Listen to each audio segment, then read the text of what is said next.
अस्सलामुअलैकुम। Drama serial शरपसंद की आने वाली एक साथ बहुत ही दिलचस्प होने वाली है।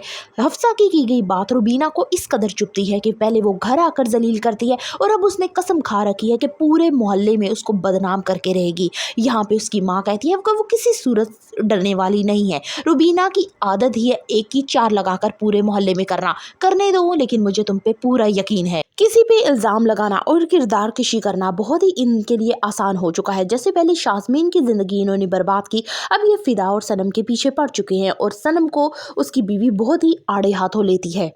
हफ्सा जॉब पे जाती है, लेकिन यहाँ पे फिरासत उस पे उल्टे सीधे इल्जामात लगा के उसे पूरे मोहल्ले में बदनाम करेगा और उसकी खूब सारी किरदार कशी करेगा। यहाँ उसकी माँ कहती है कि फिरासत, मैं आपको ऐसा नहीं समझती थी, लेकिन आप तो मेरी ही बेटी तक आ गई। पहले आपने शाज़मीन को बर्बाद किया, उस पे इल्जामात लगाए और अब आप मेरी हफ्सा पे लगा रहे हैं।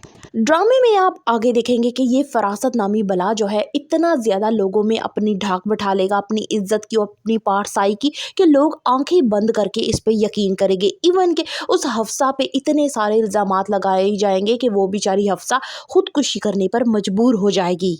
दूसरों की टो में लगे हुए और जिंदगियां खराब करने वाले फरासत को अभी तक ये कानो कान खबर नहीं हुई कि उसकी अपनी बेटी उसके नाक के नीचे क्या कर रही है, किस तरह गली के लड़के के साथ उसका भी अफेयर चल रहा है। दूसरी तरफ फिदा और सनम को ये खुशखबरी मिलती है कि उनके घर एक नन्हा मेहमान आने वाला है। वो दोनों ही बहुत ज्यादा खुश होते हैं और सनम खास कर अपनी इस खुशी का इजहार अपनी दोस्त शाज़मीन के साथ भी करती है। फरासत की चालाकियां अभी यहाँ तक खत्म नहीं हुई। शाज़मा की जिंदगी को तबाह बर्बाद करने के बाद अब उसका अगला शिकार सनम और फिदा होंगे। अब ये इन दोनों में इतनी ज्यादा मिसअंडरस्टैंडिंग पैदा करेगा कि ये दोनों एक दूसरे से नफरत करने लगेंगे। क्या उसे बर वक्त फरासत की सारी चालाकियों की समझ आ जाएगी? फर्दर रिव्यूज ऑफ शरपसंद, kindly subscribe my channel and like the video.